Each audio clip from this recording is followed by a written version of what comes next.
A reading from the first verse to the 18th verse of the 9th chapter of the Acts of the Apostles. Meanwhile Saul, still breathing threats and murder against the disciples of the Lord, went to the high priest and asked him for letters to the synagogues at Damascus, so that if he found any who belonged to the way, men or women, he might bring them bound to Jerusalem. Now, as he was going along and approaching Damascus, suddenly a light from heaven flashed around him. He fell to the ground and heard a voice saying to him, "Saul, Saul, why do you persecute me?" He asked. "Who are you, Lord?" The reply came, "I am Jesus, whom you are persecuting. But get up and enter the city, and you will be told what you are to do." The men who were traveling with him stood speechless because they heard the voice, but saw no one. Saul got up from the ground, and though his eyes were open, he could see nothing. So they led him by the hand and brought him into Damascus. For 3 days he was without sight, and neither ate nor drank. Now there was a disciple in Damascus named Ananias. The Lord said to him in a vision, "Ananias," he answered, "Here I am, Lord." The Lord said to him, "Get up and go to the street called Straight, and at the house of Judas look for a man of Tarsus named Saul. At this moment he is praying, and he has seen a vision. A man named Ananias come in and lay his hand on him so that he might regain his sight." But Ananias answered, "Lord, I have heard from many about this man, how much evil he has done to your saints in Jerusalem. And here he has authority from the chief priests to bind all who invoke your name." But the Lord said to him, "Go, for he is an instrument whom I have chosen to bring my name before Gentiles and kings, and before the people of Israel. I myself will show him how much he must suffer for the sake of my name." So Ananias went and entered the house. He laid his hands on Saul and said, "Brother Saul, the Lord Jesus who appeared to you on your way here has sent me so that you may regain your sight and be filled with the Holy Spirit." And immediately something like scales fell from his eyes, and his sight was restored. Then he got up and was baptized. Listen to what the Holy Spirit is telling us today. May the preaching we receive inspire us, comfort us, and challenge us. Amen. Pagpalayang araw ng mga kababaihan. Ngayon ay ang pandaigdigang araw ng mga kababaihan o yung International Women's Day. Ngayon ay inaalala natin ang mga dakilang kababaihan ng kasaysayan, mga ina, kapatid, kabiyak, mga kamanggagawa, lingkod bayan, lingkod simbahan, na patuloy na pumapanday ng mas mainam na mundo at kinakabukasan para sa ating lahat. Tayo ay nasa Lenten series pa rin ng ating simbahan. 2 weeks ago, Pastor Drom talked about the nature of sin, our theology. Last week, we were reminded by Deacon Vince about John 3:16, our favorite memory verse, but he also highlighted verse 17, reminding us that God do not want to condemn us. This afternoon, we will continue the discussion and focus on what's next. We'll try to understand metanoia. So metanoia is a combination of two Greek words. Meta, meaning beyond, after, change, and noos, which means perception or understanding or mind. In the Greek New Testament, it is commonly translated into English as repentance. Kaya diba in Mark 1, verse 15, yung favorite nating linya dun sa Gospel of Mark patungkol dun sa panimula ng mission ni Jesus, sabi niya dun, repent and believe in the good news because the kingdom of God has come near. In Acts 2, verse 38, yung pinakamahabang sermon ni Pedro, di ba, mula dun sa nagtatago dahil pinako si Jesus. Tapos yung mahabang sermon niya, sabi niya dun, nung Pentecost dun sa crowd, sabi niya, repent and be baptized, every one of you, in the name of Jesus Christ, so that your sins may be forgiven. Again, metanoia was translated as repent. And ito yung general na nangyayari pagdating dun sa Christian teachings, theology, at translation. That even the Church Father Tertullian views metanoia as a conversion experience.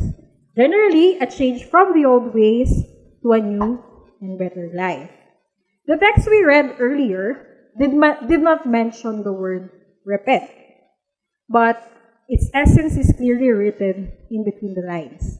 It shows us about an extraordinary encounter because it is instrumental in changing a person's life. To the leader of the Jewish temples that time, Saul was exemplary. He was very ardent in his faith. Sabi nga, yung description niya dun sa Galatians at dun sa Philippians, he was a Jew among the Jews, zealous for the traditions of the ancestors. As to the law, a Pharisee. He was zealous, a persecutor of the church, and as to the righteousness of the law, blameless. He was the perfect Jew. Verses 1 and 2 of Acts 9 describe Saul seeking recommendation letters from the high priest to get to the synagogues at Damascus. So all that energy, all that eagerness and zeal is towards what? That he might bring them bound. Sabi dun sa text, mahuli itong mga prescribers ng the way. The way ang tawag dun sa Jesus movement bago pa sila tawaging Christians. So, Saul was described as breathing threats and murder. Behind the perfect and religious soul was a heart that seeks harm to others, a mind plotting destruction. I can actually relate with Saul. Look at me. You may think you see who I really am, but you never know me. No, seriously, I was a Saul. Kagaya ni Pastor John, kanina I heard him telling the Ateneo students, I was a church youth leader, turned full-time worker, dati. I left my work as a researcher at UST to commit myself to a church whose mission statement I lived by. Naiiyak pa ako nun habang nagko-communion kami, nakataas yung OSPA. Tapos nire-recite namin yung mission statement namin. Kasi may line sa mission statement. Sabi doon, to help transform the community so that there is love of God, economic sufficiency, lasting peace, public justice, and individual righteousness. Naalala ko po, memorize ko pa yun ngayon. So, I worked as the education team. Ako yung nag-head ng team na yun in our former church. So, hawak ko yung formation mula sanggol hanggang senior. Tapos, mula first-time guest hanggang pastors. I set up systems in the church, created a curriculum they still use, and have led and helped people to service. But I also led them to depression and despair. Tinatawanan ko na lang ngayon yung pag kinukwento ko na we were required to pray every hour in front of the altar. Pero, bago ko dumating dun sa point na parang, why? Nag-aas ako ng ganun. Ako yung pasimuno ng papapahirap sa mga tao sa simbahan. So, requirement na mag-journal. Kahit na alam ko naman na di lahat mahilig magsulat, kaya ko. Binibilang ko yung attendance, kung nasa na sila sa quiet time, kung mabilis mo sila magbasa ng Biblia or ganyan. Kung kumusta ba yung prayer life mo, may ganyan. Maybe, that was the problem with zealous ones like Saul and I. We did not care about the welfare of the people. We only care about ourselves. We seem to be perfect, but behind the mask of perfection, of excellence, and behind the facade that we maintain, we are just ordinary broken people.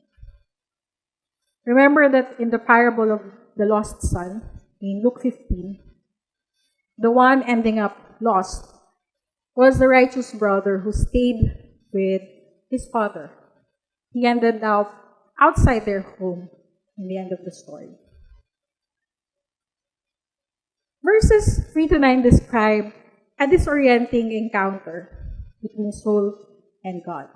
He saw a blinding light, and then he fell to the ground and even heard a voice. Tatlong senses, parang sensory overload pa. So, nabulag siya, nahulog siya, tapos noon nakarinig siya ng tinig. And that voice claimed to be that of Jesus and asked Saul why he persecutes him. Dahil sa ganitong experience ni Saul, Marcus Borg and John Dominic Crossan described him as a Jewish Christ mystic. They defined mysticism this way. It is a union with God, pero it's not an otherworldly or vague thing. So a mystic is one who lives in union or in communion with God. The difference between union and communion, relatively minor lang. The first involves a sense of oneness with God, and the second, a sense of connection with the sacred that is deep, close, intimate, even though a sense of two-ness remains. May ganito ding sinulat yung isang, how would I describe William James? Theologian? Intellectual. In his book, The Varieties of Religious Experience. He defined mystical experiences as such involving a vivid sense of union and then illumination. So, union, meron siyang oneness with God. But, we also noted the literal light dun sa illumination, blinding soul. So, illumination also connotes enlightenment. So, they see things clearly now than ever before. To use William James's words, noetic. It involves a strong sense of knowing and not simply an ecstatic feeling. People who have such experience, they experience a radical perceptual shift. They see differently. So, noetic. So, it shares the same word as that of metanoia, noos. So, Saul's encounter with the way to Damascus disoriented him and changed his worldview. We have these encounters scattered in our journey in life. It may not be as grand as Saul's experience, but it is there. It can be in the form of a midlife crisis, or kapag nasa liminal period kayo, you are in the in-between. Gagraduate na, mga kakagraduate lang, mag-resign, pagkaroon nyo ng, kakapasok sa relasyon, kakaasawa, kakaanak, mga ganyan. Kaka-break, yan. So, kapag midlife crisis, di ba, we decide to question the paths we took, the choices we made. If we are sure of who we are and where we want to be. Pwedeng ang disorienting experience na ito ay isang heartbreak. Losing a job, not finding your dream, kamatay ng isang kapamilya, pag-iwalay ng kaibigan, o kahit pagkaratay sa banig ng karamdaman. These encounters, disorienting, yet epiphanic in nature, forces us to stop and then to ponder. One of the Bible scholars of Psalms, si Walter Brueggemann, describes this as part of the cycle of life. The experiences of humans as presented in the rhythms of orientation, disorientation, and reorientation. There are times when we're settled, we're calm, and there are also seasons of grief and pain. Sabi nga ni Kohelet dun sa Ecclesiastes, there is a time for everything. For me, that encounter happened one ordinary evening while I'm conversing with friends from my former church. Ordinaryong kwentuhan lang one evening. Then for some reason, nakita ko si Jay. Si Jay yung laging bunot sa mga kwentuhan namin. Pero borderline binubuli na siya.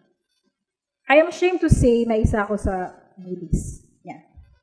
Not physically, pero madalas kinaiinisan ko siya. Dati. Kasi di kami pareho. He was too slow for me. Sorry. This is your pastor. Ayan. So, naslowan ako sa kanya dati. Yun, disclaimer dati. So, basically, I thought he was beneath me. But that one evening, iba yung tingin ko kay Jay. Hindi niya tunay na pangalan. Parang hindi ito yung normal na POV ko sa kanya. I see this young person, weak, seeking, longing for belongingness and for a family. Hindi siya yung Jay na nagko-quiet time na tamad sa tingin ko. Hindi siya yung Jay na hindi leader kasi ayaw niya mag-effort. Because he just simply can't. He's not wired for that. Pero I saw this young person who is willing to serve in his own way, give his all. It is affirmed with a coffee date with an ate in my former church who told me that the standards that we set forced her to stop serving because she cannot eat. It was a slap on my face. An encounter also happened to me when I suddenly realized that my mother, who I thought left us for her partner, who's a lesbian, is human. That she struggled with mental health when that happened. That when Mama asked me to accompany her in the hospital during her surgery, it was not because her partner did not took care of her during tough times. Diba? In sickness and health na, diba? Na talagang wala lang talagang karapatan yung partner niya sa kasalukuyang lipunan na pumirma sa lahat ng medical documents ni Mama at magdesisyon tungkol sa buhay at kamatayan niya. Na walang choice si Mama kundi tawagan ako dahil hindi pa yung handa yung lipunan para sa pag-ibig nila. It was when Kylie, our eldest niece, was born during the time of Duterte, when I thought to myself that I might die as a human rights defender, as someone who serves the victims of Tokhang and Payatas, pero I will still go on. And now I think I am entering that time of disorientation because I have Hiraya, and he might be born into an age of war. Metanoia is more than repentance. It is fueled by the gentleness and long-suffering of God, not by the pressures of perfect Christians. Grace, ika nga. These encounters forces us to deal with all these great questions, the disorientation, and helps us to deal with the cognitive dissonance that we are experiencing. Metanoia is coming to one's senses, resulting in a change of conduct. Hindi siya biglaan. Proseso siya. And in the case of Saul, he spent days pondering, marahil nag-e-examine siya sa lingwahe ng mga Heswita. In psychology, it is healing after trauma. Changes mind is like having the scales removed from our eyes. We develop more awareness on ourselves and, most especially, the other. So kung sa pagbabago natin, hindi tayo nagiging bukas sa buhay ng iba, kung hindi nawawala yung mga prejudice natin, o kung patuloy pa rin tayo sa pambabastos at pambubusabos sa mga kababaihan at mga kaaklaan, kulang pa tayo sa eksamen. Kung pumapalakpak tayo sa mga leader na ginagawang Christian ang bansa, pero sige pa rin palakpak sa kamatayan ng mga musmos na bata na wala namang muwang sa kaharahasan o sa gyera. At kung tayo ay nananalangin para sa mga hinirang na bayan kuno na nangaagaw ng lupa, kabuhayan at kinabukasan ng iba, tingin pa tayo sa loob natin. Metanoia should lead to metamorphosis. Ang pagbabago ng isip ay patungo sa pagbabanyuhay. At may pagpapatuloy ang pagbabanyuhan. Tuloy-tuloy ito. We are not left unchanged. Patuloy ito. And as Christians, di ba, sabi nga ni Jesus, we are called to carry our cross daily. The verb in that verse in Matthew 16:24-26 is continuous. So we continually deny ourselves. We continually take up our crosses, and we continually follow God. Metanoia is that hope in our dark days. The light after the scales fell off. This healing after the pain. For Saul, it led him to commit so much to the way of Jesus. Even led him to the way of death. He was baptized, he was changed, and then Saul became Paul.